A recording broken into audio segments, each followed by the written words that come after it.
Ummeli kaTeffo utshele inkantolo ukuthi akazange akwazi ukuvela enkantolo ngomasingana walonyaka ngenxa yokuthi wayehaqwe i-COVID-19.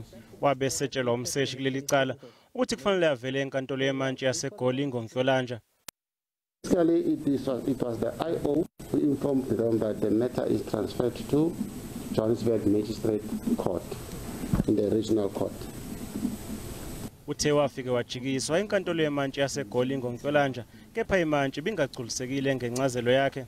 Ithe kube inkantolo yaziswa ngalokho sasingeke sibe khona isidingo sokuthi kukhishwe incwadi yokuboshwa kukaTeffo. Of the court, it is surprising that the accused and his counsel would rather follow the instructions of the investigating officer than the orders of the court.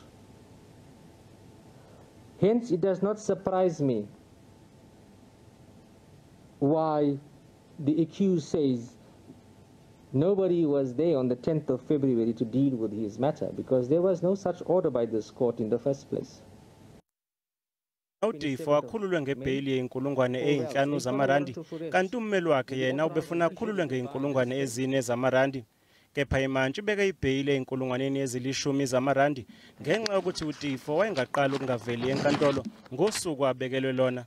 I'm of the view that in light of the fact that this is the second time that the accused has not appeared in this court, and this is the second time that a warrant of arrest was authorized, issued, and executed against the accused, I'm of the view that an amount of 10,000 rands is suitable, reasonable, and justified.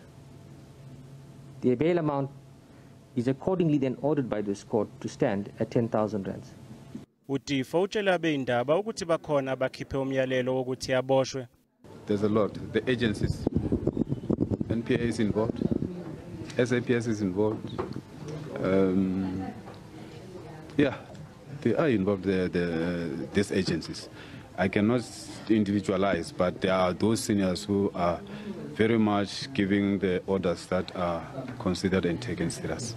uAdvocate Teffo uzobuyela enkantolo mhla zingamashumi amabili nesikhombisa kuNhlaba.